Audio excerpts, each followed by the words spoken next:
तो हमने देखा ना कि जो लाइट है वो कैसे बिहेव कर रही है, लाइट आपकी है वो कैसे बिहेव कर रही है, कभी तो वेव की तरह बिहेव करती है और कभी पार्टिकल की तरह करती है। पार्टिकल की तरह कौन कौन से एक्सपेरिमेंट प्रूफ कर रहे हैं इसको, ब्लैक बॉडी रेडिएशन है, फोटो इलेक्ट्रिक इफेक्ट है, बाद में हम लोग पढ़ेंगे क्रॉम्पटन इफेक्ट आता है, वो भी क्या है, पार्टिकल नेचर को सपोर्ट करता है। वेव नेचर कौन सा सपोर्ट करता है, इंटरफेरेंस, डिफ्रैक्शन, पोलराइजेशन, ये सारे क्या है, वेव नेचर को डिपेंड करते हैं। तो एक साइंटिस्ट हैं, उनका नाम क्या है, आपको एक बार बताते हैं, हाँ डी ब्रॉगली, क्या नाम है उनका, डी ब्रॉगली। और डी ब्रॉय मतलब ऐसे स्टाइल मारने के लिए क्या बोलते हैं इनका, डी ब्रॉय, क्या बोलते हैं, डी ब्रॉगली नाम है इनका, डी ब्रॉगली, ठीक है, हम लोग डी ब्रॉय बोल देते हैं। तो डी ब्रॉय हाइपोथेसिस है। तो इन्होंने कहा, सुनो बात समझो, इन्होंने कहा कि अगर जो रेडिएशन है वो पार्टिकल भी है और वेव भी है, जो रेडिएशन है वो पार्टिकल भी है और वेव भी है, मतलब उसमें दोनों नेचर है। तो पार्टिकल में भी दोनों नेचर है, जो पार्टिकल है या मैटर है वो क्या है, रेडिएशन भी है और क्या है, पार्टिकल भी है। भाई पार्टिकल मैटर जो है, जैसे मैटर का मतलब द्रव्य होता है ना, कोई भी मास, कोई भी मास, तो वो तो पार्टिकल से मिलकर बना है, तो उसके अंदर पार्टिकल तो है ही, तो पार्टिकल नेचर तो उसके पास है। उसके बाद वेव नेचर भी है, उसके पास क्या है, वेव नेचर है। जैसे हम और आप क्या हैं, सबको पता है हम और आप क्या हैं, मैटर ही तो हैं, लेकिन अब इन्होंने कहा कि आप वेव भी हैं। आप क्या हैं, वेव। आपके और मेरे अंदर, दोनों के अंदर क्या मौजूद है, वेव नेचर भी मौजूद है, केवल पार्टिकल नेचर नहीं है हमारा। हम केवल पार्टिकल से मिलकर नहीं बने हैं, हम दौड़ने लगेंगे तो कैसे हो जाएंगे, वेव हो जाएंगे। दौड़ते हुए देखो इंसान को, इंसान कोई दौड़ रहा है तो उसको देखो बहुत तेजी से दौड़ रहा है, कैसे दौड़ता है, वेव, लगता है जैसे वेव क्या है, वेव आपकी ट्रेवल कर रही है। मैराथन रनर होते हैं, जैसे उसेन बोल्ट दौड़ रहा है, तो जब दौड़ता हुआ लगता है तो क्या लगता है, पार्टिकल जा रहा है, कैसा लगता है, वेव जा रही है, कैसा लग रहा है, वेव जा रही है। ये तो केवल एक बताने के लिए बताया मैंने। तो इन्होंने इसको बोलते हैं D Broglie hypothesis, D Broglie hypothesis. अच्छा ये हाइपोथेसिस है केवल, समझो, इन्होंने बस सोच के बोल दिया, सोचा और बोल दिया। इसका भाई बताओ कैसे प्रूफ करो, तो उन्होंने कहा नहीं हम प्रूफ तो नहीं कर पाएंगे, लेकिन हम बता रहे हैं कि ये होता है, लेकिन हम प्रूफ नहीं कर पाएंगे।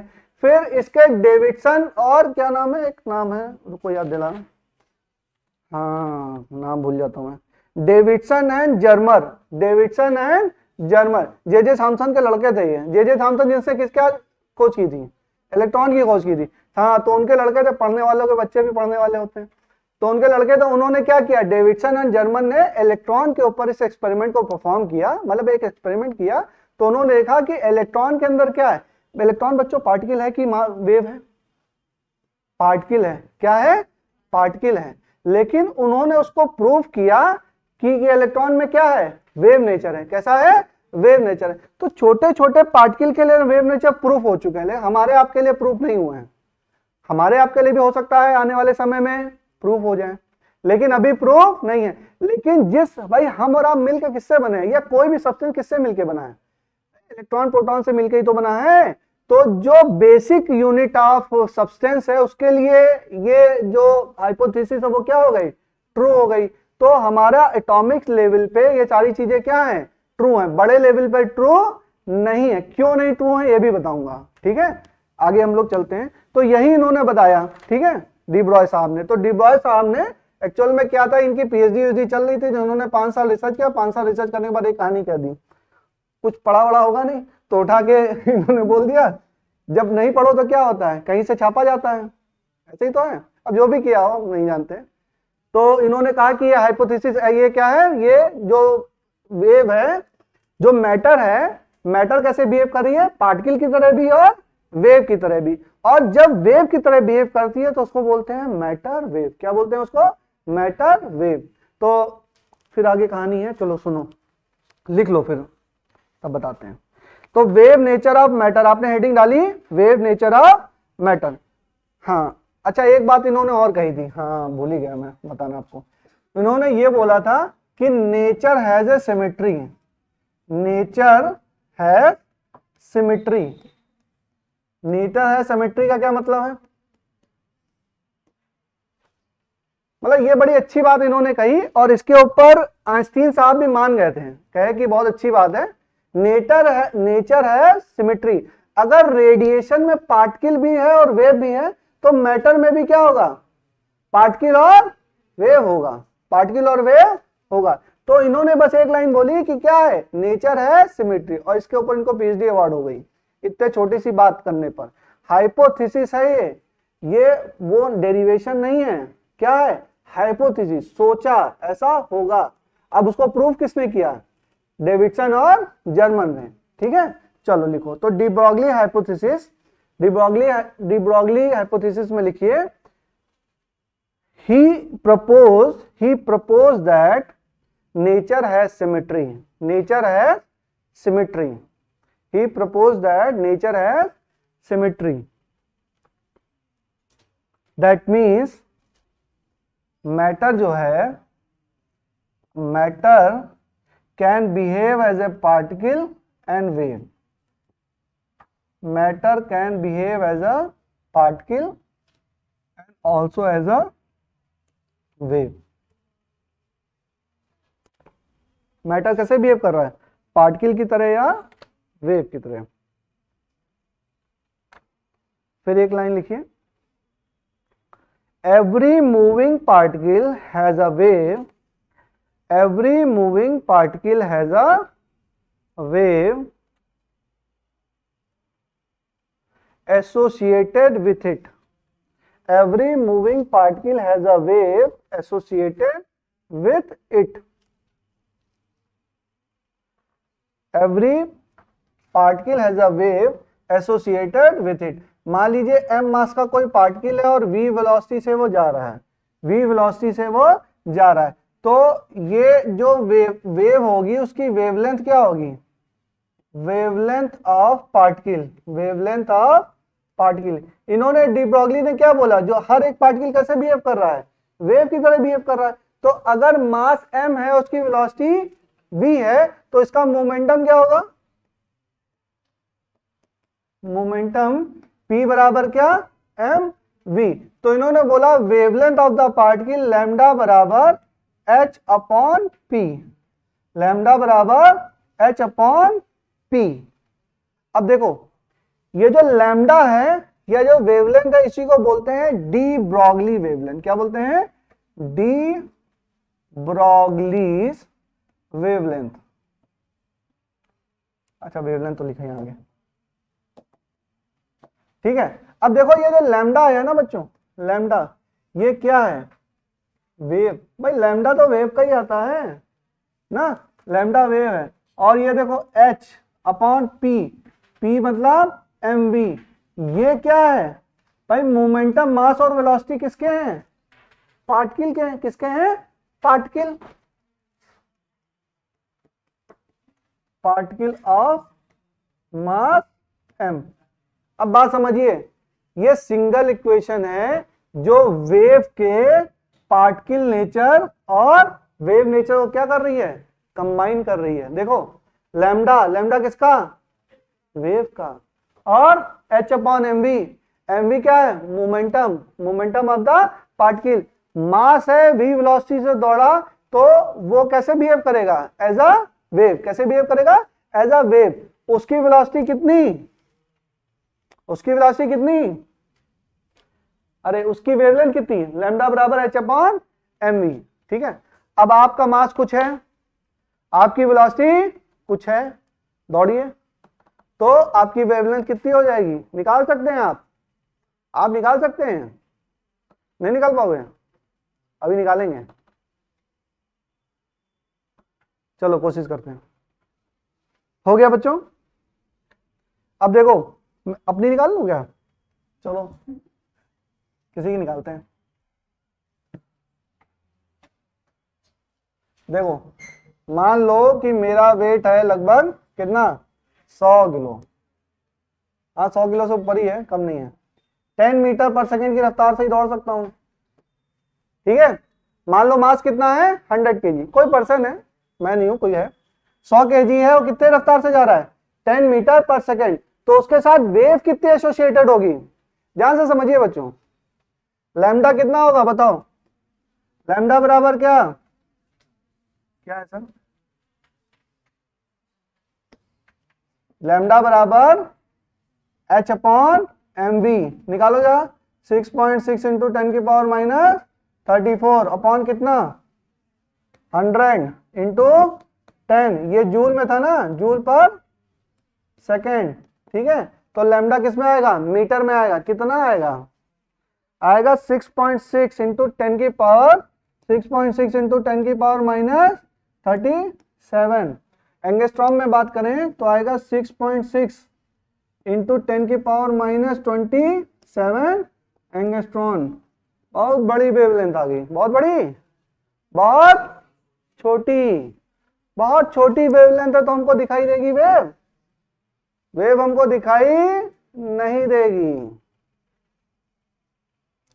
वेव एसोसिएटेड होती है बट वो हमको दिखाई नहीं देगी क्योंकि उसकी वेवलेंथ क्या है? बहुत ही कम है। लिखो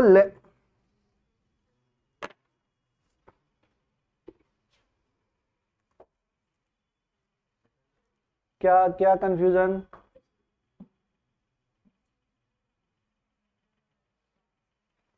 ये 4 नहीं लिखा है, ये H लिखा है।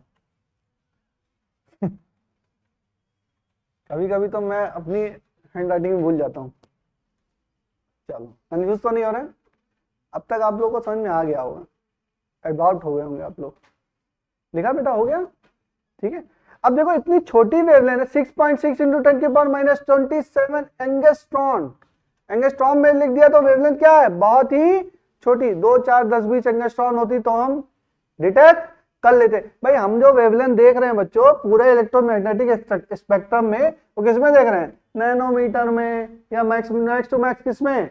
एंगस्ट्रॉम में। और ये तो पता नहीं कितनी छोटी हो गई। भाई पूरे इलेक्ट्रोमैग्नेटिक रेडिएशन आप इलेक्ट्रोमैग्नेटिक स्पेक्ट्रम बना लीजिए तो वेवलेंथ क्या है? या तो एंगस्ट्रॉम में या तो नैनोमीटर में है। उससे भी क्या है? बहुत ही कम। अब इसको हम कहां से डिटेक्ट करें? इसको हम डिटेक्ट अभी नहीं कर, हो सकता है आने वाले 150 सालों में डिटेक्ट हो जाए, ठीक है, लेकिन अभी हम डिटेक्ट इसको नहीं कर सकते हैं। अब तब करें क्या? तो हमने कहा देखो बड़े पार्टिकल के लिए तो ये बात कहना, मतलब इसमें वेवलेंथ वगैरह हम डिटेक्ट नहीं कर पा रहे हैं, तो हम चलो क्यों ना इलेक्ट्रॉन ले लें, एलिमेंट्री पार्टिकल के लिए देखें। एलिमेंट्री पार्टिकल के लिए स्टार्ट करें। तो देखो एलिमेंट्री पार्टिकल के लिए लें, इलेक्ट्रॉन प्रोटॉन के लिए देखते हैं, हो सकता है उसके लिए हो जाए। एलिमेंट्री पार्टिकल तो देखो इलेक्ट्रॉन का मास कितना होता है? मास ऑफ इलेक्ट्रॉन बोलो। 9.1 इंटू 10 की पावर माइनस 31 kg। बोलो गए। वेलोसिटी ऑफ इलेक्ट्रॉन बोलो कितना होता है? 10 की पावर 6 मीटर पर सेकंड का अप्रॉक्स होता है। 10 की पावर 6 मीटर पर सेकंड। यहां से लैम्डा निकालिए, लैम्डा बराबर h अपॉन एम वी। लिखो, वैल्यू रखो, 6.6 इंटू 10 की पावर माइनस 34 अपॉन 9.1 इंटू 10 की पावर माइनस 31। वी कितना? 10 की पावर 6। तो लैम्डा बराबर कितना? लैम्डा आप लोग निकालोगे बच्चों तो आ जाएगा लगभग 7.33 एंगस्ट्रॉन। 7.33 इंटू 10 की पावर माइनस 10 मीटर आएगा, और आप इसको एंगस्ट्रॉन में कन्वर्ट करोगे तो लैम्डा कितना आएगा? 7, यहां लिख देता हूं, लैम्डा बराबर कितना आएगा? 7.33 एंगस्ट्रॉन। तो ये तो विजिबल है, ये हमारी क्या है? विजिबल है। तो हमने देखा कि इलेक्ट्रॉन जो है उसकी एक वेवलेंथ आ रही है ना अच्छी खासी, जो हम डिटेक्ट कर सकते हैं। भाई हम भी दौड़ेंगे तो वेव बन जाएंगे, दौड़ेंगे तो हमारे साथ भी एक वेव एसोसिएटेड है ना, हर मास के साथ एक वेव एसोसिएटेड है, बट उसकी वेवलेंथ क्या है? बहुत ही छोटी, तो वो डिटेक्ट नहीं हो पाएगी। लेकिन अगर इलेक्ट्रॉन दौड़ रहा है तो उसकी वेवलेंथ क्या है? डिटेक्ट हो रही है। वेवलेंथ क्या हो रही है? डिटेक्ट हो रही है। और उसको क्या करेंगे? उसकी वेवलेंथ कितनी आ रही है? 7.33। आपकी जो केमिस्ट्री में एसपीडीएफ वगैरह है वो इलेक्ट्रॉन को वेव मान के ही तो निकाला गया है आपकी। अरे जो एसपीडीएफ हाइब्रिडाइजेशन क्या पढ़ते हैं आप लोग, सेल स्ट्रक्चर वगैरह पढ़ते हैं, यहां से इसमें कुछ होता है ना लैम्डा का चक्कर, याद है कि नहीं? अरे लैम्डा के फॉर्मूले आते हैं ना, नहीं? हाँ, लैम्डा आता है ना फॉर्मूले में, तो लैम्डा तो तभी आएगा जब इलेक्ट्रॉन क्या है, वेव है। इलेक्ट्रॉन क्या है, वे तभी तो लैम्डा है, समझो बात को भाई। लैम्डा तो तभी है, वेवलेंथ तो तभी है जब वो क्या है, वेव है। अगर वेव नहीं होती तो लैम्डा होता ही नहीं, तब तो हम उसकी मतलब भैया वेलोसिटी दो हमको, हमको तो न्यूटन साहब पसंद है, मास और वेलोसिटी दो तब हम उसकी वेलोसिटी निकालेंगे। वेलोसिटी मोमेंटम निकाल सकते हैं पार्टिकल का, वेवलेंथ कहां से निकाल सकेंगे? तो इलेक्ट्रॉन को क्या माना गया है वहां पे, वेव माना गया है। इलेक्ट्रॉन को क्या माना गया है, वेव। कराऊंगा मैं ये वाला, कराऊंगा एटम न्यूक्लियर पढ़ाऊंगा ना, उसमें बताऊंगा मैं आप लोग को। वहां पर इलेक्ट्रॉन को क्या माना गया, वेव माना गया। तो इलेक्ट्रॉन के पास क्या है, वेव नेचर है। तो किसने प्रूफ किया वेव नेचर है, डी ब्रॉगली साहब ने किया, ठीक है। डी ब्रॉगली ने केवल प्रूफ नहीं किया था, इन्होंने डी ब्रॉगली ने क्या कहा था, बताया था, केवल हाइपोथेसिस है। क्या है, हाइपोथेसिस। इतना हो गया, लिखो 10 मिनट और पढ़ लो बच्चों। लिखो लेटर ऑन दिस सोर्स, इसमें लैम्डा बराबर यहां पे लिख लो, we can detect this wavelength. लिखो we can detect this wavelength, we can detect this wavelength and this source electron have wave nature, electron have wave nature, this source electron have wave nature। Next line से लिखिए, later on Davidson and Germer, Davidson and Germer, ये experiment भी मैं कराऊंगा अभी। Davidson and Germer, Germer है कि German है, कुछ ऐसी नाम है, Germer. Prove that electron have wave nature, electron have wave nature. Electron के पास क्या है, वेव नेचर भी है, wave nature, electron have wave nature. Vishnu sir बात हो गई है, अच्छा ठीक। इलेक्ट्रॉन है वेव नेचर, ठीक है। तो उसकी वेवलेंथ कितनी होगी, लैम्डा बराबर h अपॉन पी। देखो h अपॉन पी आपको इधर से वेव बता रहा है, इधर से पार्टिकल बता रहा है, तो ऐसी इक्वेशन है जो पार्टिकल नेचर और वेव नेचर को क्या कर रही है, कंबाइन कर रही है, ठीक है।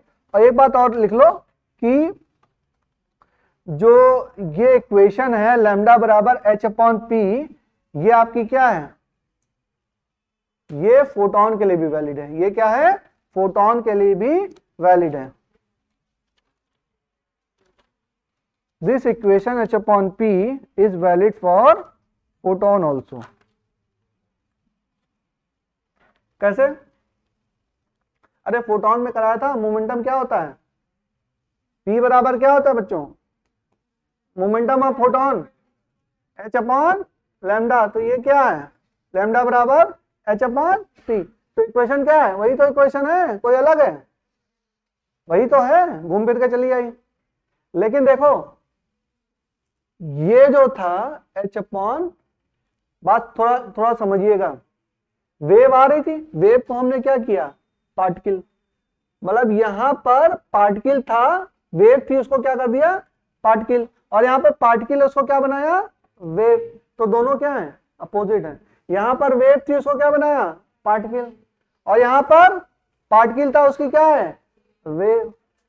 वेव के साथ पार्टिकल एसोसिएटेड है, यहाँ पार्टिकल के साथ वेव एसोसिएटेड है, तो दोनों नेचर में क्या है, सिमिट्री है, नेचर में क्या है, सिमिट्री है। बात समझ में आई, दोनों फॉर्मूले एक जैसे हैं, मतलब एक ही हैं, लेकिन लिखने का तरीका अलग अलग है, ठीक है। इतना समझ में आ गया, चलो लिखते हैं हम। अब लिखो केस 1, लिखिए जरा केस 1।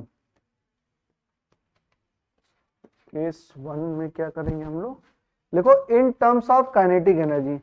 फॉर्मूला हम लोग देख रहे हैं, लैम्डा बराबर एच अपॉन लैम्डा बराबर क्या है, एच अपॉन पी, इसी का केस 1 है, लैम्डा बराबर एच अपॉन पी। लिखो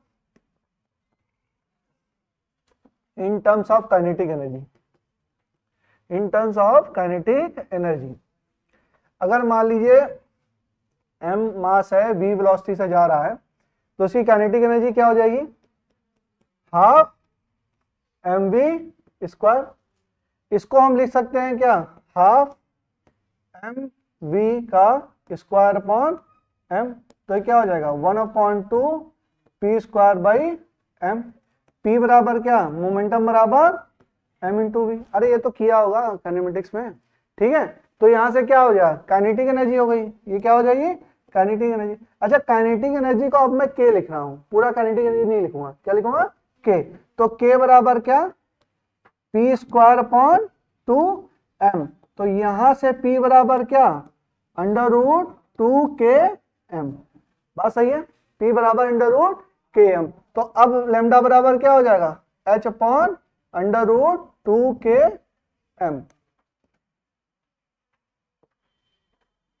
k क्या है, बोल्ट्जमैन कांस्टेंट, काइनेटिक एनर्जी है, ध्यान रखेंगे। अभी आएगा बोल्ट्जमैन भी आएगा इसमें, इसीलिए बता रहा हूं, चल दिया है, अभी पहुंचेगा। k क्या है, काइनेटिक एनर्जी है, ध्यान रखेंगे।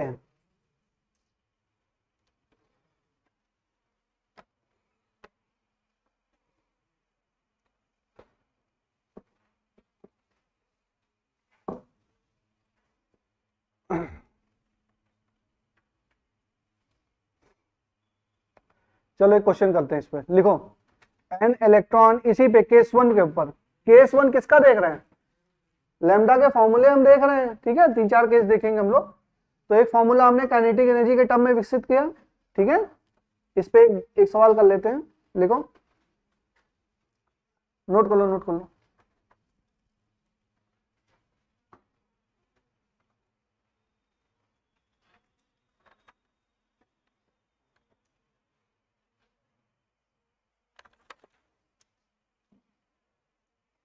चलो लिखो एन इलेक्ट्रॉन कॉमा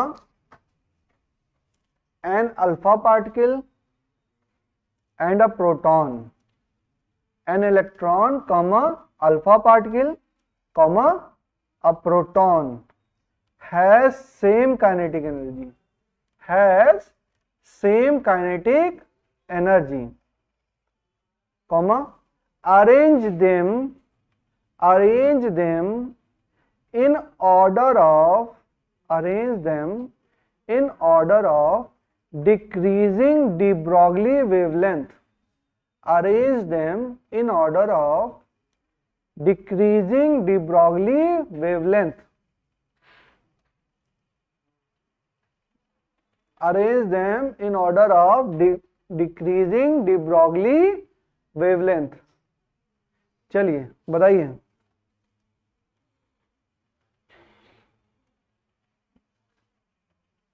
फॉर्मूला आपके सामने, हाँ, अल्फा का सबसे कम होगा, सबसे ज्यादा किसका होगा, इलेक्ट्रॉन का।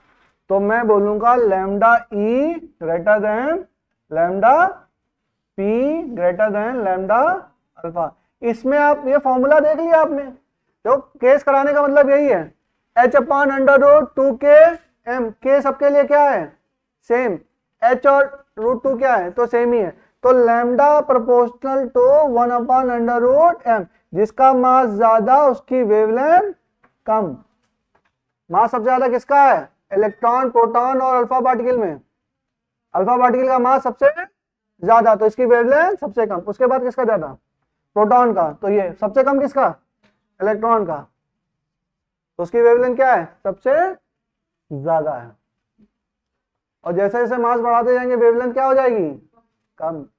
हमने देखा था अभी 100 किलो का इंसान दौड़ रहा था, तो उसकी वेवलेंथ क्या थी, बहुत ही कम, हाँ, तो वेवलेंथ बहुत ज्यादा कम हो गई थी, हाँ। तो जैसे जैसे मास बढ़ाएंगे वेवलेंथ क्या हो जाएगी, कम। कोई भी मैटर है, कोई भी मास अगर वो चल रहा है, मूव कर रहा है, तो उसके साथ एक वेव तो एसोसिएटेड है, लेकिन उसकी वैल्यू क्या है, बहुत ही कम, तो डिटेक्ट नहीं हो पा रही है, तो हम डिटेक्ट उसको नहीं कर पा रहे हैं।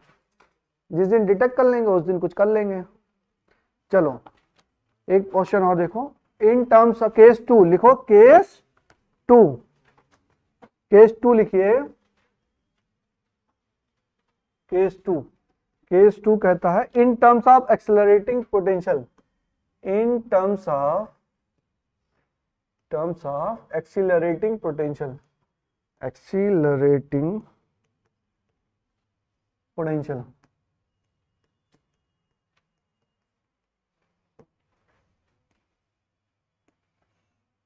ये 0 है, ये v है, यहां पर मान लो कोई q चार्ज है और वो q चार्ज v वेलोसिटी से जा रहा है, कुछ भी इसकी काइनेटिक एनर्जी है, v मत लिखो भी कंफ्यूज हो जाओगे। ये मान लो इसका यहाँ पर पोटेंशियल कितना है, v है, ठीक है।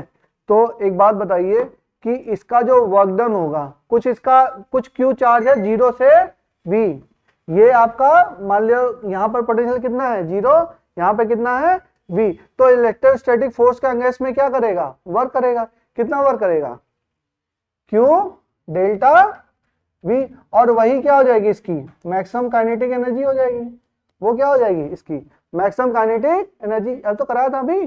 तो जो work done against electrostatic force will be maximum kinetic energy of the substance, तो kmax बराबर क्या, q डेल्टा v, तो इसको क्या बोल दूं, qv, क्या बोल दूं, qv, तो k बराबर क्या, k बराबर qv, फॉर्मूले में रख दीजिए। लैम्डा बराबर क्या है, लैम्डा बराबर है क्या है, h upon under root 2km, इसमें रख दीजिए h upon under root 2mqv।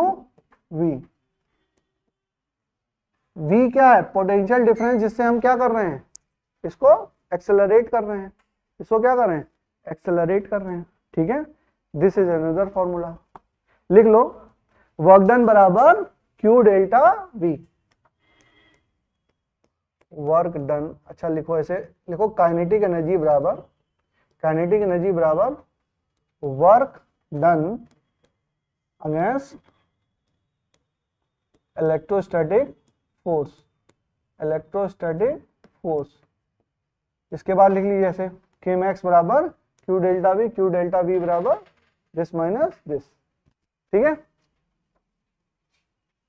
यहां से ये फॉर्मूला आ गया, दो फॉर्मूले हो गए हमारे पास लैम्डा के।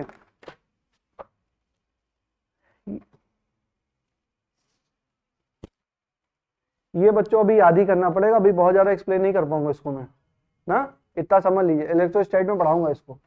काइनेटिक एनर्जी जो है वो क्या होती है, work done against the electrostatic force, work done कितना है q डेल्टा v, तो यहाँ पर 0 यहाँ पर v, तो डेल्टा v कितना v, और q क्या हो जाएगा इसका चार्ज, वो किसके बराबर होगा, k के बराबर।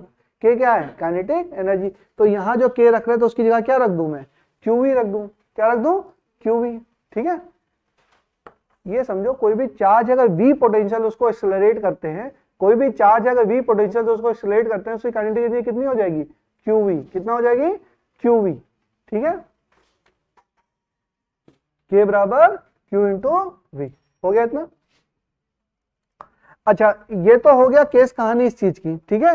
अब हम मान लेते हैं इलेक्ट्रॉन के लिए, चलो इसकी निकाल लेते हैं, इलेक्ट्रॉन के लिए इसकी वैल्यू निकाल लेते हैं, स्पेशल केस, इसी केस 2 का स्पेशल केस है इलेक्ट्रॉन, केस 2 का स्पेशल केस, स्पेशल केस है आपका इलेक्ट्रॉन। इलेक्ट्रॉन के लिए हमारी क्या है, बताओ जरा सा, h अपॉन क्या है, under root 2m q into v, यही तो है। अच्छा h की वैल्यू पता, m की वैल्यू पता, q चार्ज ऑन इलेक्ट्रॉन वो भी पता, तो सब निकाल लेंगे, अननोन क्या रहेगा v, तो इसकी वैल्यू रखेंगे 6.6 इंटू 10 की power minus 34 upon under root क्या 2, m कितना 9.1 इंटू 10 की पावर माइनस 31, q कितना 1.6 इंटू 10 की पावर माइनस 19 इंटू v। और पोटेंशियल तो क्या है, अननोन है, बाकी चीजें क्या है, नोन है। अगर ये है और हम इसको सॉल्व करेंगे, इसको सॉल्व करेंगे तो डायरेक्ट आपको याद रखना है कि लैम्डा बराबर हो जाएगा 12.27 upon v, 12.27 upon v, v किस में है, वोल्ट में है, तो ये लैम्डा निकल के आएगा इन एंगस्ट्रॉन, किस में निकल गया, एंगस्ट्रॉन। और ये फॉर्मूला किसके लिए वैलिड है, फॉर इलेक्ट्रॉन ओनली। ये फॉर्मूला जो शॉर्टकट हमने डेवलप किया किसके लिए डेवलप किया है? इलेक्ट्रॉन प्रोटॉन अल्फा पार्टिकल के लिए पूछ लिया तब तो रख के निकालना पड़ेगा, हम कुछ नहीं कर सकते। स्पेशल केस में इलेक्ट्रॉन के लिए, अच्छा इलेक्ट्रॉन वाला केस ज्यादा पूछा जाता है, ध्यान रखेंगे भाई, इतनी बड़ी कैलकुलेशन आपसे नहीं कराना चाहता है। ये स्पेशल केस है, ये आपको याद रखना है। ये किस में आ रही है लैम्डा? नैनोमीटर में नहीं आ रही, किस में आ रही है? एंगस्ट्रॉम में आ रही है, ध्यान रखेंगे। यहाँ पर ये क्या आ रही है? एंगस्ट्रॉम में आ रही है। नैनोमीटर में करना है तो फिर और ज्यादा कर लो ना। अच्छा एक इसकी वैल्यू और भी है, एक इसकी वैल्यू है, कहाँ लिखा दूं मैं, इसको लिख लियो बच्चों, तो एक बार दोबारा एक बार और लिख लो। जैसे लैम्डा है, लैम्डा एंगस्ट्रॉम में है ना, इन एंगस्ट्रॉम, तो ये है। अच्छा देखो देखो कुछ गलती हो गई यहाँ पे, तुम लोगों ने बताया भी नहीं। ये क्या है? Under root V, under root V है।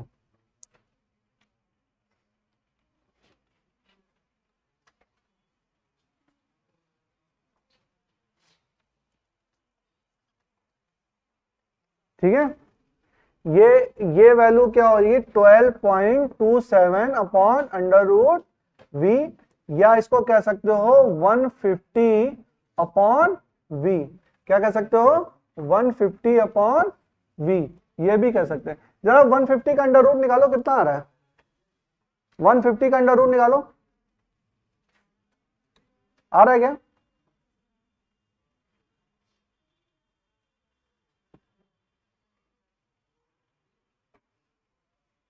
हाँ ठीक है, 12.24 आ रहा है, ठीक है। 12.27 अपॉन अंडर रूट वी, इसको भी याद रखना है, कंफ्यूज मत होइए, याद करना ही पड़ेगा। अच्छा ये दोनों केसेस क्यों हैं? अभी क्वेश्चन कराऊंगा, समझ में आ जाएगा। लिखो, एक क्वेश्चन लिख लो, बस खत्म करते हैं आज की क्लास। लिखो, find de Broglie wavelength associated with an electron, find de Broglie wavelength associated with an electron accelerated at 600 volt, accelerated at 600 volt. Find de Broglie wavelength associated with an electron accelerated at 600 volt. निकालो।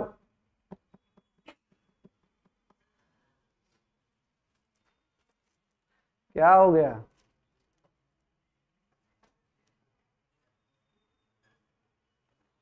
Corona की चौथी लहर कितना? 0.5 आ गया। अच्छा देखो, इसमें रखे तो बड़े आराम से निकल आया, इसमें रखते तो थोड़ा सा मेहनत करनी पड़ती। 150 अपॉन 600, 15 चौको 60, 1/4 अंडर रूट लिया, कितना? 1/2, कितना आ गया? 0.5। इसमें रखते तो थोड़ी सी आपको क्या बने, मशक्कत करनी पड़ती। दोनों चीजें क्या है? एक ही तो हैं। अंडर रूट 150 की वैल्यू लोगे, कितना आएगा? 12.27। लेकिन आपको क्या है याद रखना है बच्चों, फॉर्मूला आपको तभी सवाल होंगे नीट में, इंपॉर्टेंट फॉर्मूला है, लेकिन ध्यान रखेंगे this formula is only valid for electron. Proton की डी ब्रॉगली वेवलेंथ पूछ लिया तो क्या करोगे? फिर वो बेसिक फॉर्मूला अल्फा पार्टिकल की पूछ लिया तो फिर वही निकालोगे, हीलियम का मास वगैरह निकालोगे। ठीक है, चलो ठीक है बेटा, आज की क्लास समाप्त होती है।